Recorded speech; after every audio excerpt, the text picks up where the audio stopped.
Hello, folks, and welcome back to another episode of Are You a Fan? If you enjoy the episode, give us a like, share, follow, and you know what? Why don't you stick around and listen to this one?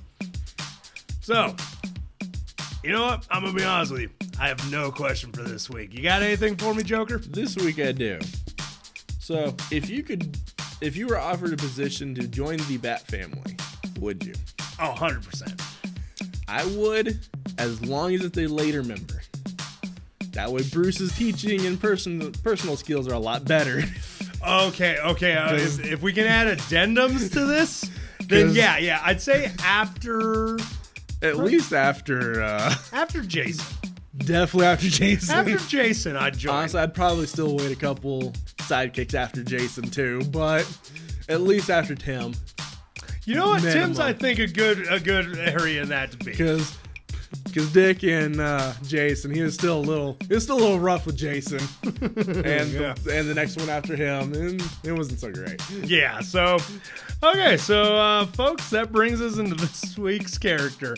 We're dealing with the starter of his apprentices, Dick Grayson, the first of the Robins. Woo. Okay, so let's get into it. Real world. So Richard John Dick Grayson is a superhero appearing in American comic books published by DC Comics.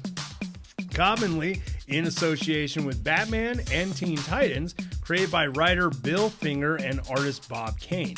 He first appears in Detective Comics issue number 38 in April 1940. Yeah, he is a very old character. Which actually, if any of you folks want to go back and re-listen to our Batman Golden Age episode, we actually did bring that up a little bit. Yep. And that's the only reason that didn't surprise me how old it is, because we've talked about it. As the original and the most popular incarnation of Robin, I'd argue he is. Honestly, yeah. When people think of Robin, it's like, unless it's a newer generation jumping in now, most people are going to immediately think of Dick. Oh, 100%. Grayson being the first and honestly the longest Robin until he finally separated on his own, like, everybody's going to think of Grayson because he was the most famous. Oh, 100%. So, Batman's crime-fighting partner in Tales of the Teen Titans, number 44, July of 1984, the character, after becoming a young adult, retires his role as Robin and assumes the superhero persona of Nightwing, created by Marv Wolfman and artist George Perez. It's not bad. It only took 44 years to get away from being Robin. Yeah. Dang. Wow. He held that title for quite some time. Okay, so the youngest in a family of acrobats known as the Flying Graysons, Grayson witnessed a mafia boss named Tony Zuko kill his parents to extort money from the circus that employed them. After the tragic murder, Batman, also known as Bruce Wayne, takes Grayson in as his legal ward and trains him to become his crime-fighting partner, Robin. Which we do get into a little bit more of detail of how that all happened. But yeah, that's the gist of how Robin became a thing. Which I do like, minus obviously it not being Zuko.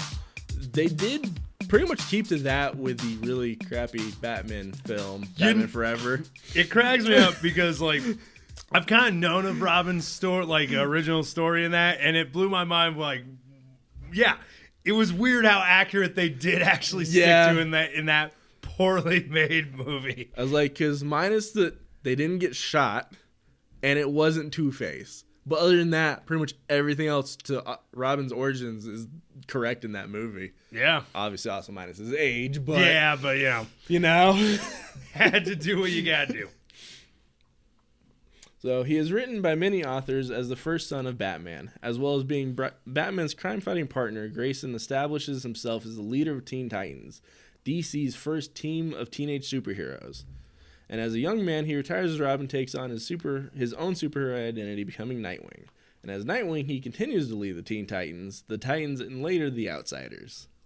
So he was always kind of that team player. I always love, like, because, like, even in moments where he doesn't want to be the team leader, he ends up becoming the team leader. Yep. I actually just recently rewatched the Teen Titans Judas contract, Oh. where he comes back to the team. Yeah, just instinctively, he just like takes over again on accident. Right? Oh, God. That's a good cartoon movie, by the way, folks. Okay, so Grayson has also taken on the identity of Batman on a few occasions. In the aftermath of Batman Nightfall, he was not offered the role of Batman while Wayne was recovering from a broken back because he felt that Nightwing was a hero in his own right and not Batman's understudy. But after the events of the Zero Hour miniseries later that year, Grayson temporarily fills in as Batman, beginning in Robin Volume 2, issue number 1 in 1994. That's issue number 0. No, I don't think I've ever seen it. I haven't either. Okay, cool. Okay, so, and extended throughout the Batman prodigal storyline in 1995. So Grayson would again assume the mantle following the events of Batman R.I.P. in 2008 and Final Crisis 2008 to 2009. As Batman, he moves to Gotham City following his mentor's apparent death and partners with the fifth Robin, Damian Wayne. That's how long it took him to really, and he never really wants to be Batman, but he just kind of takes over because he knows the Bat needs to exist. Yeah. That was one thing. I don't remember. I think it was Bad Blood that I just rewatched too. Like Damian even makes a comment about that, about him taking over as Batman, and Dick's just like, no, I don't want this. I've spent so long trying to get away from being under Bruce. Which is fair because, like, ultimately, yeah, Nightwing is not Batman. Oh, God, and no. honestly, Dick Grayson does not have the mental disorder and dysfunction to be Batman. Not far off, unfortunately. Unfortunately, but at least he's more self-aware and he tries to keep from falling down that route. I think it's because he watched what Batman became. Yep. At least Bruce is self-aware enough to not want to push that on him. He's just, Batman looks in the mirror and he's like, don't let him become you. And that was definitely the one thing I think Bruce did right by all of the Robins, is he did try to keep them from being him. Yeah, despite the fact that it made him push a lot of them away because he's like, they aren't committed to the mission. Yeah. Robin's debut was an effort to get younger readers to enjoy Batman. The name Robin, the Boy Wonder, and the medieval look of the original costume are inspired by the legendary hero Robin Hood. Finger had named Dick Grayson after both the half-brother of Pulp Fiction character Frank Mirwell, also named Dick, and book editor Charles Grayson Jr. The costume was designed by Jerry Robinson, who drew it from memory based on Robin Hood illustrations by N.C. Wyeth? I apologize if I am butchering that Wyeth. Yeah, we have no idea. We'll be honest. But, I mean, kind of makes sense when you look at the costume design and that. Right. It is very Robin Hood-y. Oh, like, definitely. Like yeah. The shorts and all. Right? I'd argue, I'm like, I get you're going Robin Hood. I'm getting more Peter Pan vibes. Right. Honestly, I'm getting Robin Hood Men in Tights vibes. Yeah. Which, I mean, granted, came out way after, but still. Yes. Robin's origin has a thematic connection to Batman in that both see their parents killed by criminals, creating an urge to battle the criminal element. Bruce sees a chance to direct the anger and rage that Dick feels in a way that he cannot, thus creating a father-son bond and understanding between the two. Which was brilliant, because that's what we will say. Is Batman an obsessive-compulsive psychopath? 100%. Oh, yeah. But does Batman also realize the reason he is the way he is because he, one, didn't get closure, didn't have anybody to really teach him. He's trying to do right by somebody he saw in a similar position, and he didn't want Robin to be him. And that was another one good thing out of that really crappy movie when he talks to Robin about killing Two-Face. Like, okay, then you're going to go out and kill another and another. When does it stop? Yeah. Like, don't do it.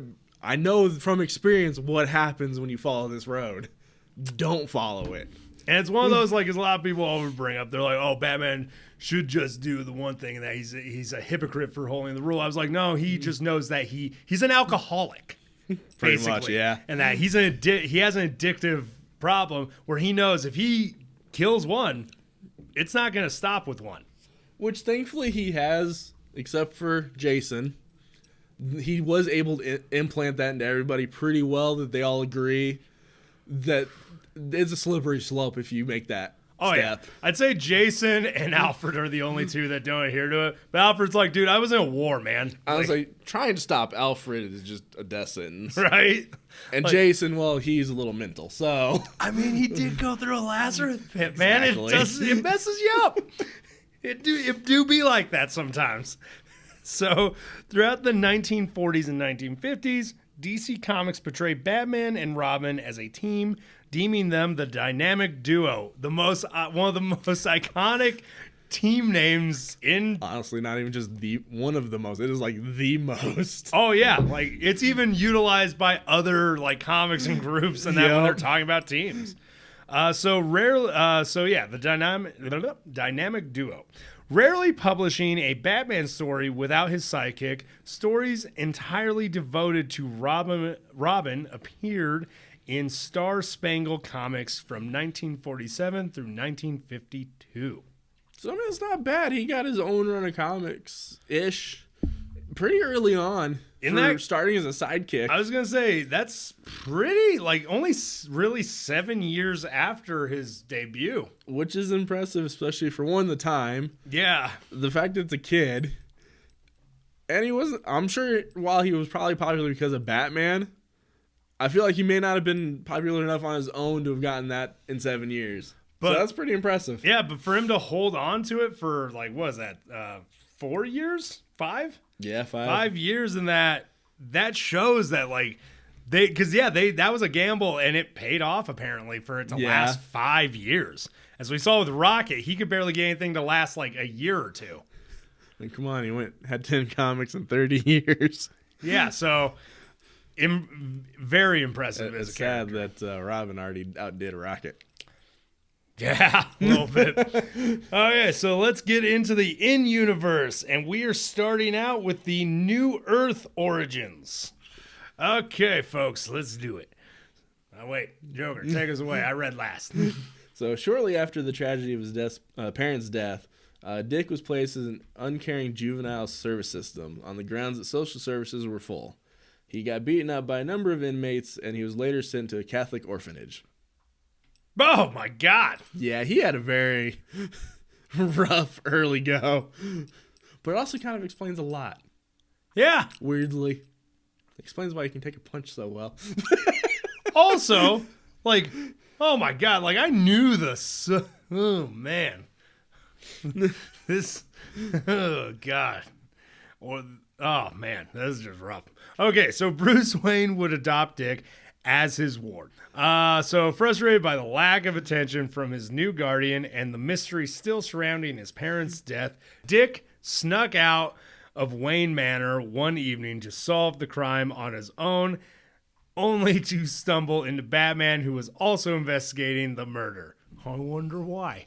Because, yeah, he was very much I'm going to go do this so you don't do it yourself.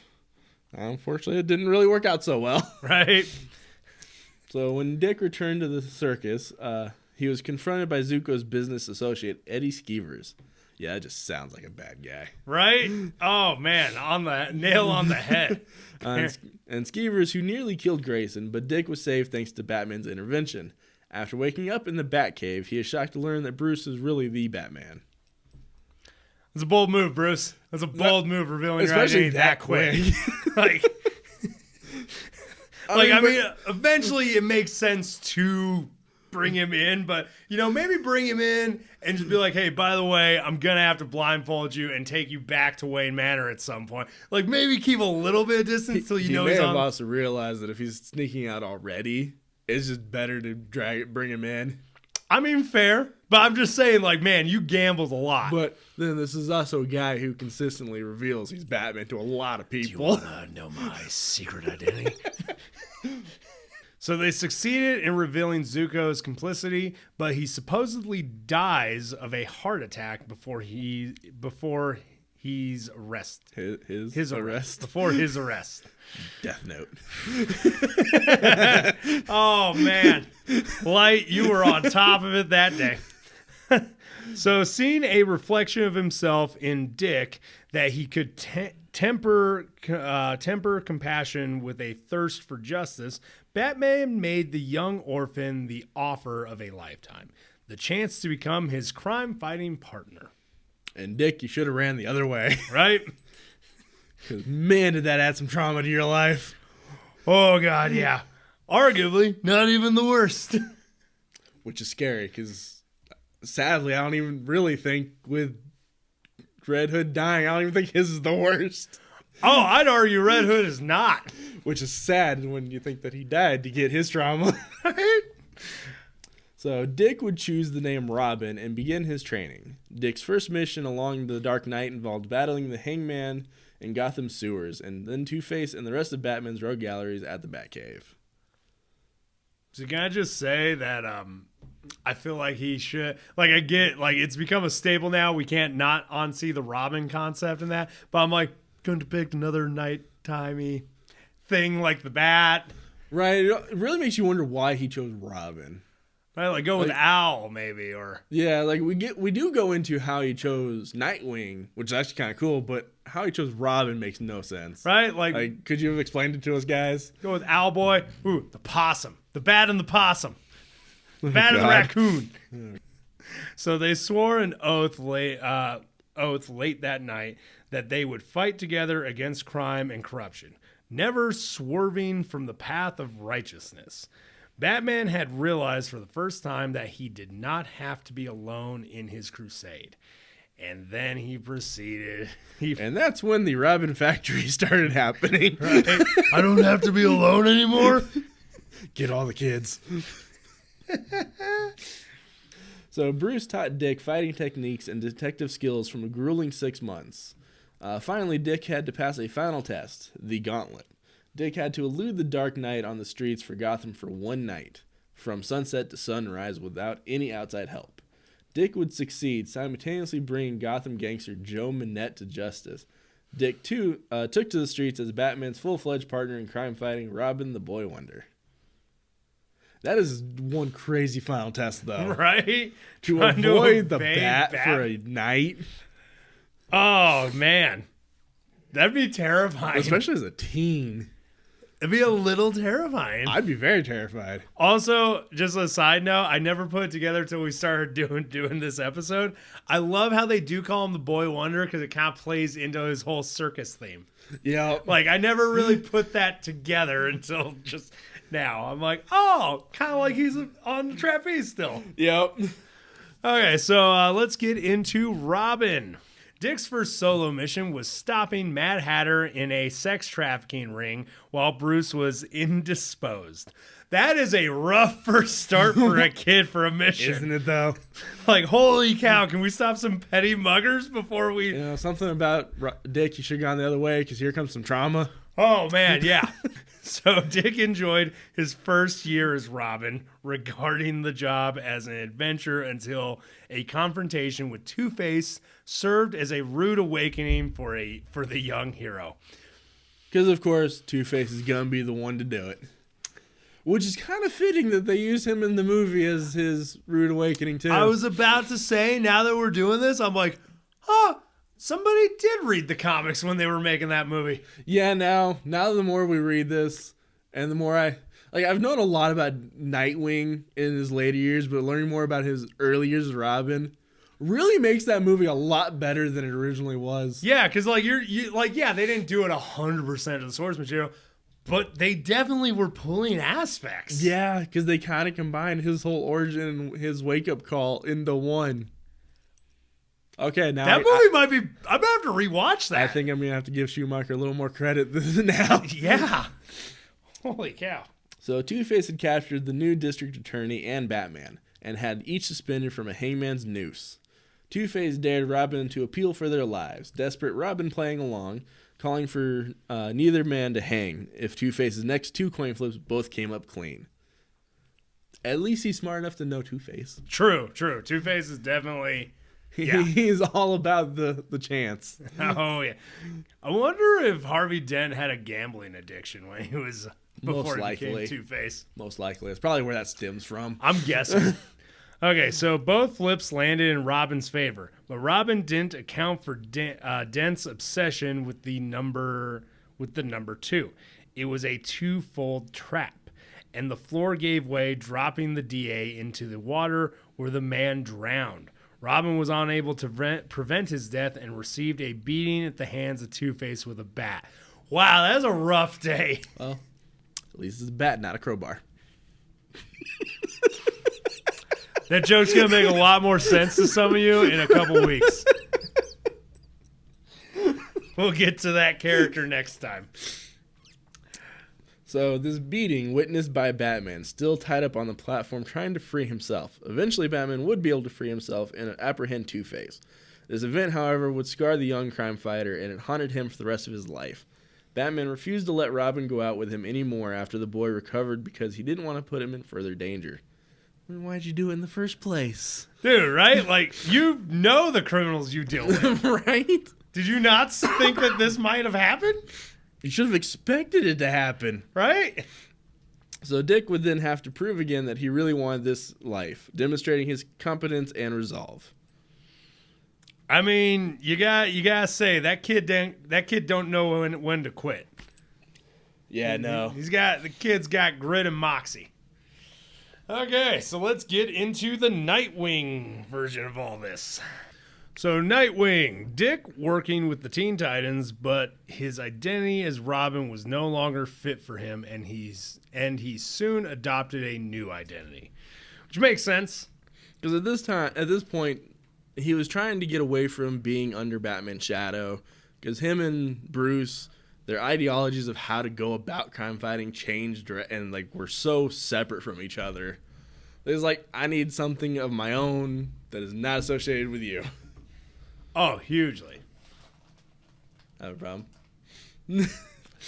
Hugely. They're very, and they do have very different ways of going about things. And also just like, it's one of those like, yeah, the Robin title, that is Batman Psychic. Nobody is going to probably take you seriously if you keep that title when they know who technically should be around. Exactly. And it's like, they know what the name Robin implies, that 1, you're not alone, and 2, you're not competent on your own. Yeah. And so even if you are like, no, I'm out here on my own, at that point, you're just not going to get respected. Yeah. Because they're going to be like, oh, what?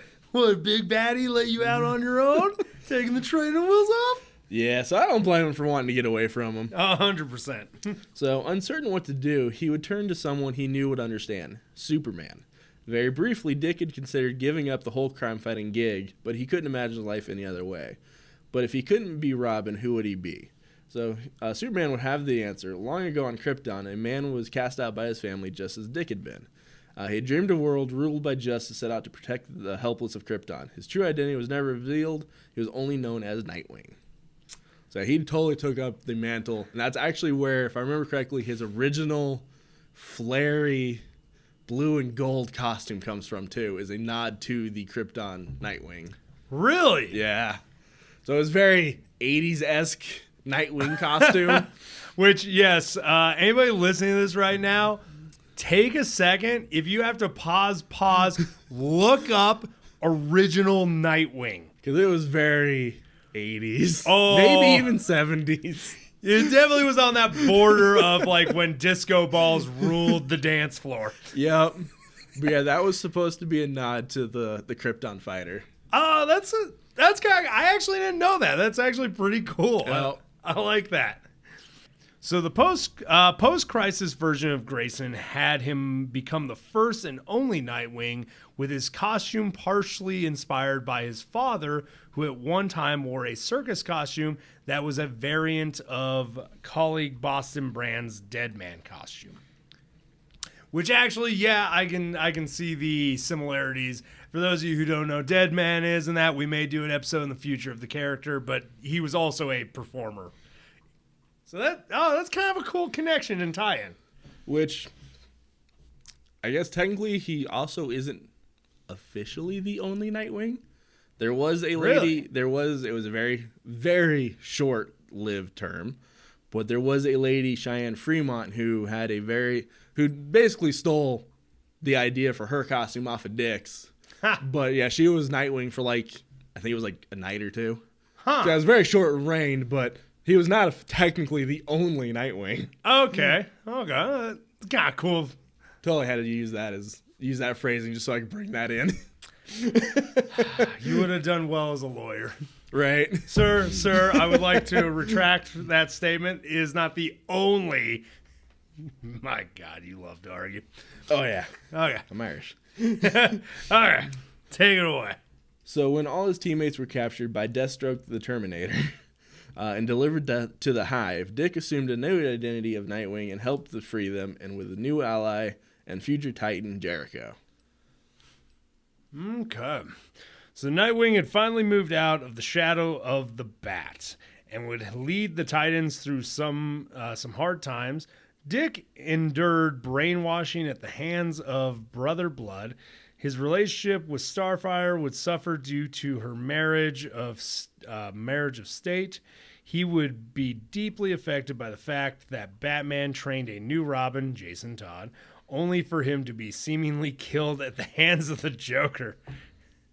Yeah, he didn't take... It was definitely the older sibling finding out his parents are about to have a new kid.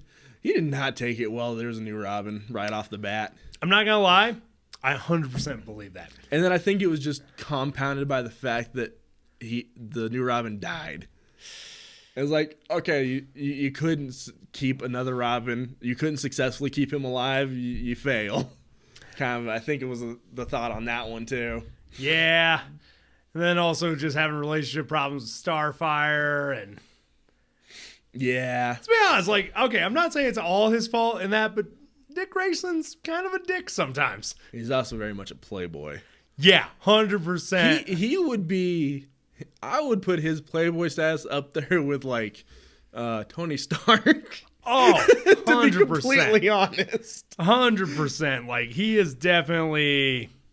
Yeah, he's that guy. Yeah. He's that guy. I think his longest and most consistent and successful relationship was Barbara, Batgirl. Which is really sad when you find out some of the things that he did. Yeah, they had a lot of rough patches, too. They did. 90% were his fault, too. Yeah. I'd say. Actually, I don't know if any of them were her fault. I'm sure at least one probably was in the long history of their relationship. But definitely it's one of those okay, one time. What about all these things, Dick? Scoreboard. So, I want to add in a fun fact. In the Justice League issue number 69. I'm sorry. I couldn't even finish it. I'm sorry. I couldn't hold it in. So for a fun fact, in JLA issue number 69, Batman admits that Nightwing is the best and only person he would pick to lead the JLA. Which says a lot when he'd pick him over Superman, Wonder Woman. Which I feel like they kind of was a good nod to. If anybody out there wants to check it out, Young Justice is an amazing show. Oh, God, yes. And especially in later seasons, they do kind of show that and kind of hint at that. They definitely do, which was really cool. And they definitely show a lot of his progression later on in the series as more of an adult. Yeah, more of an actual leader who's getting involved and having to take on responsibilities. So, yeah, no, and he is the better Batman. Yeah. Honestly, I think he would make a good Batman just because he would be... He's seen the mistakes that Bruce made. Exactly. So he knows what not to do. Exactly. Okay, so that all being said, let's get into powers and abilities. Okay, so acrobatics. Grayson is a prodigious natural athlete and master acrobat. Possessing a peak human level of agility and acrobatic skills, he is regarded as the greatest human acrobat in the world. He is one of the 3 people in the world who can pull off a quadruple flip, which I'm assuming that's a lot. Oh, that's 4 flips. Okay, so he's also a computer hacker. He's skilled driver. Escapology. Due to his training with Batman, he possesses extreme skills in escapology. He was able to escape a maze before the Flash could. Yeah. Wow, that's impressive. Okay, so he's also skilled with firearms. Grayson is also skilled with firearms as he was trained by Batman to do so. Odd. Well, I feel like it's one of those where Batman chooses not to use them. It's still good to know how to. True. Well, because some of Batman's... especially as often as they fight aliens. So he doesn't break his rule. Also, like, some of Batman's tools and equipment are formed in the style of a gun because it's arguably the most effective aiming tool. Exactly. Like, so it's like, it makes sense. Yes, while he doesn't like using guns per se, that he would still train you how to use them. also, it's good to know how to use them so you can take them apart. That too. And then just, Okay, now, you know what? Now that we had that little talk, makes sense. So Dick Grayson also possesses genius-level intellect. He has vast knowledge of different fields. He often shows this when in use with his detective skills. He was intelligent enough to build his own night car, build and program a tech glider, and also mentioned he can fool a polygraph. That's not that impressive. Forensic science and criminology. I was going to say, everything else on that list is impressive. The polygraph, I'm like, I feel like, though, for the average person, not so easy, but if you know how to do it, it's simple. I guess, fair. Okay, so he has also indomitable will. Like his mentor, Grayson has a very strong will. He is able to resist Scarecrow's potent fear toxins. Potent fear toxins. I feel like either one could have been right, but you are correct. That was potent. So he can resist and overcome mind control from Brother Blood and the Groom. Oh, I don't know who the Groom is. I don't really know that one either. I'm going to have to look that one up then. I know Brother Blood. Okay, so he was even a candidate to succeed the Green Lantern, Abin Sur. I don't know which one Abin Sur is. I want to say he was one of the Red Alien ones. Oh, okay. We talked about him in, actually, I think both Green Lantern episodes, to be honest. Oh, okay. I think I remember him. But still, that's... it says a lot about your will when you're considered a candidate to succeed a Green Lantern. Yeah, very much so. Okay, so he also intimidation. He is skilled enough to get Scarecrow, who only fears Batman, to talk, and during his time as Batman. Yeah, during his reign under the cowl, he was able to get the Scarecrow to talk. Impressive. So also he's a skilled investigator. Move this down. Investigation. Grayson is a master detective and has been said to be second to Batman.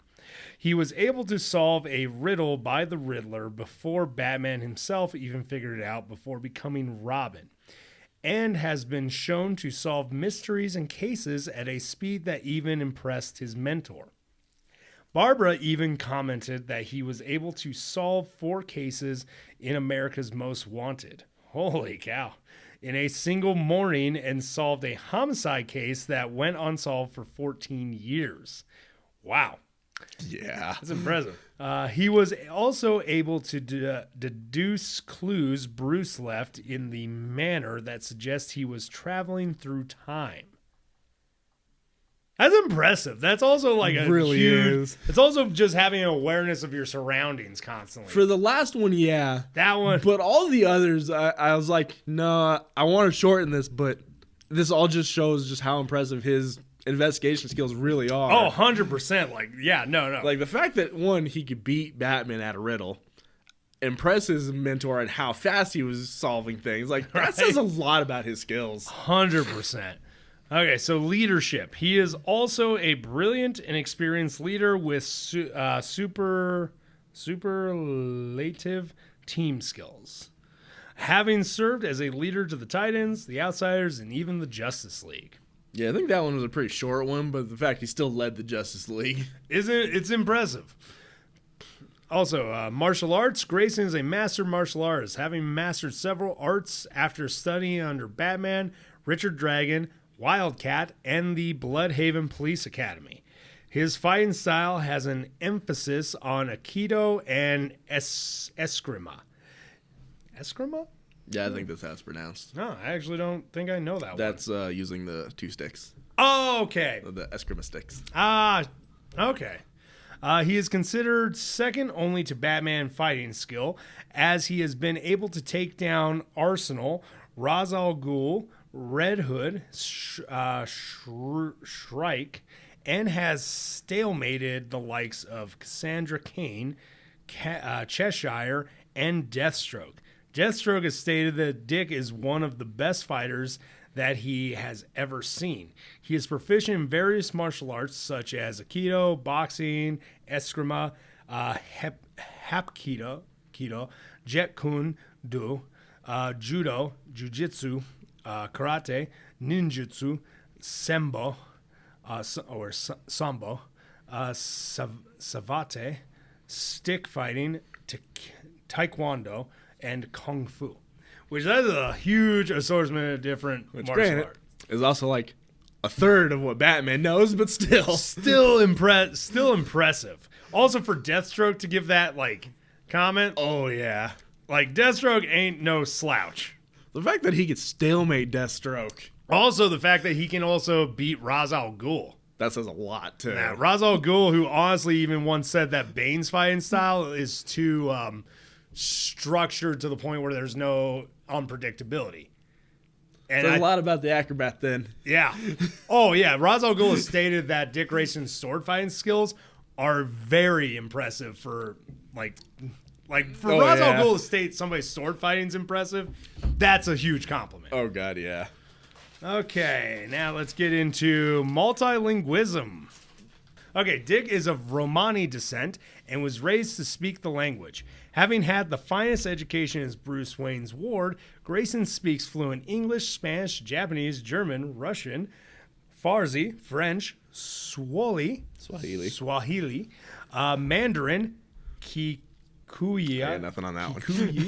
Kikuyu, Italian, Cantonese, and is possibly fluent in other languages. He can also understand American Sign Language.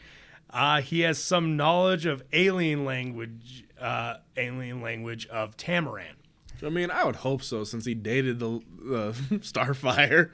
One would hope, but you know. Okay, so peak human condition. Due to his training with Batman, Dick Grayson's body is at the peak of human condition, almost on Batman's level. He is also classified as the finest human athlete. Saying something. Yeah. Okay. Also an expert in stealth, he is capable of breaching very high security facilities without being detected. He can even sneak up on Batman himself on occasion. Grayson is also skilled enough to even sneak away and keep hidden from speedsters like Jesse Quick. That is both impressive. Be able to sneak up on Batman and evade a speedster? Yeah. Especially the Batman's. Like, how do you sneak up on that man? Right? Yeah, like, so many of these points, I'm like, I want to shorten these so it's a little quicker, but it's like, just so much of it, it gives such great examples of just how skilled he's become. He's impressive, man. Swordsmanship. Grayson has bested the master swordsman, Ra's al Ghul, in a sword. We just talked about that, yeah. Yep. And yeah. And that says loads. Oh, huge amounts. Throwing. Grayson is skilled in throwing modified shuriken. Wingdings. I love the name. He would come up with that name. Oh, yeah. But he's skilled at throwing these to hit thugs at a great distance with his eyes closed, despite occasionally giving them head starts and even disarm others with his wingdings. I love that they're called wingdings. I feel like they fit, especially his Nightwing persona, perfectly. Oh, 100%. Also, I'm not going to lie, kind of just makes me think of a pastry. Yeah. They sound like pastries, don't they? Kind of do. Man, I could go for a ding-dong right now. Okay, let's wrap this up and get out of here so we can eat. So weaponry. He has displayed high expertise with various weapons, including shuriken, wingdings, and batarangs. Throwing knives, paired staves, and swords. I mean, he's just very well versed in weaponry. You know, his eskrima sticks, a bow staff. Granted, nowhere near Tim Drake's level, but still not unimpressive. Yeah, no. I definitely feel like he being the first Robin, compared to what it seems like with the others, he learned a jack of all trades. But not only did he become a jack of all trades, he became a master of all trades. Oh, 100%. Just like Bruce. It's kind of, somebody broke down how each one of the Robins takes up a different skill set from Batman. I'd say Dick is probably the most well-rounded one. Oh, yeah. That definitely, he could have been the next Batman. Yeah. And I feel like that's probably the reason he's been the next Batman a couple of times. Yep. Okay, so take us away, Joker, and let's hear the other media. Honestly, this has probably been one of the longest other medias we've had in a long time. I'm already looking at it, dang. Because these are just the versions of Robin that Dick Grayson appeared in. That's not including all the other Robins. Which I think we'll be getting into later this month. So, in live-action TV, he appears in the 1966 Batman TV series and its movie offshoot, played by Burt Ward, who also reprises his roles in Legends of Superheroes in '79, and also makes an appearance in the 6th Arrowverse crossover, Crisis on Infinite Earth. Which is awesome that he still made an appearance this long in. Oh, that's cool. And he's still... A lot of his animation roles as Nightwing, or as Robin, are voiced by Burt Ward. Really? Yeah. He still voices a lot of the Robin stuff. Oh, that's kind of cool. Awesome. Heck yeah. Like, when you got the guy who originally played Robin still voicing him, that's kind of like Kevin Conroy in Batman. Honestly, that was an amazing thing they did. Oh, God, yeah. He also appears in the live-action TV show Titans, which starts as Robin, goes into Nightwing. It's actually a really good show. For as dark as it was, it does very well. I think I only made 3 episodes in, then something caught my attention. That sounds right. ADHD over here. So in animation TV, he's in Super Friends, Batman the Animated Series, The New Batman Adventures, Teen Titans, The Batman, Young Justice, Teen Titans Go, DC Superhero Girls, and has an uncredited cameo in both Justice League and Justice League Unlimited. So about the Batman animated series, fun fact, when the reason they aged him up in there is because similar to the comic codes and that in cartoons, they couldn't have a kid in dangerous situations. Which makes sense. Just a fun little thing I thought I'd throw in there for that. Definitely. So in film, in live action, he appears in Batman in 43, played by Douglas Croft. Batman and Robin in 49, played by Johnny Duncan. He is in Batman Forever and Batman and Robin, played by Chris O'Donnell, who I will still die on this hill that I wish he would come back as Nightwing. You know, I agree with you because he still looks young enough. I think he could pull it off. I agree, and honestly, I thought he did a great job in the subpar movie we're finding out is a lot better than we thought. Right? That and like Chris O'Donnell's Nightwing. Jensen Ackles is Jason Todd. Oh yeah, let's just bring. Wow, I can't think of his name. Michael Keaton is Batman. Like bringing back certain characters that have played these versions of characters, I think would be awesome. And honestly, like they all kind of would fit depending on which timeline we're going with. Exactly. He was also set to appear in a spin-off movie after Batman and Robin, with O'Donnell reprising his role, but it was canceled. Probably because the movies didn't do so great. Yeah. He also appears in Batman vs. Superman: Dawn of Justice. In 2018, Snyder elaborated that the vandalized Robin costume was originally supposed to belong to Grayson. I don't remember what exactly had changed that, but yeah, it wasn't supposed to be Jason's. Which makes way more sense that it's Jason's. What are you doing, Zach? What are you doing? A lot of bad things. I remember somebody had the audacity to tell me, it's like, he sticks to the source material. I'm like, no, he doesn't. He glances it. Don't tell me. Don't you speak to me of the old magic. I was there when it was written. For some of these, yeah. Right. So in animation film, he appears in Justice League: The New Frontier, Batman Under the Red Hood, Justice League War, Son of Batman, Batman vs. Robin, Batman Bad Blood, where Dick being Dick says, "That makes them nunjas," referring to nuns with katanas and M60 machine guns. It's my favorite line in that whole movie, because Batwoman makes a comment about them. It's like, I'd make them nunjas. Because, that was the most Grayson thing ever. That is the most Grayson thing ever. So he also appears in Justice League vs. Teen Titans, Teen Titans: The Judas Contract, Batman: Return of the Caped Crusader, and Batman vs. Two-Face, which were I think they were the 60s or 70s live-action movies that we mentioned with Two-Face a couple weeks ago. Okay, yeah. He's also in the Lego Batman movie, Batman Ninja, which I still got to see. That's on my list on HBO. And in Teen Titans Go versus Teen Titans. I'll say the only reason I don't want to watch the Batman Ninja, it looks fun. That animation style bugs me sometimes. I'm sure that's probably going to bug me. Yeah, but it looks interesting. We're going to do it 3D, but we're going to try to make it look 2D. I'm like, right. No, pick one. Yeah, and I've actually rewatched half of these in just the last week. Because that's one thing I gotta say about DC's animated movies. They're really good. Oh, I will say that they're better than Marvel's animated movies. That Marvel's killing it as far as live action movies, but DC was owning the animated movie game there for a while. They're just owning the animation. Oh, 100%. Because there's not much of Marvel that can stand up to DC's animation. I was going to say, Marvel was starting to get some speed going, but then they just, I don't know, they kind of stopped. It's not even that they got bad. They were just like, we're not doing animated cartoons anymore. Which was weird. Right. So he does have a couple of video games, because I know he's in the Batman and Robin spin-off games.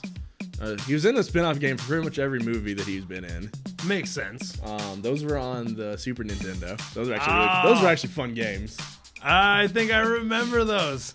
He also appears in Lego Batman 2 DC Superheroes. He appears as Robin in Batman Arkham Origins, and again as Nightwing in Batman Arkham Knight, and then in Injustice as Nightwing.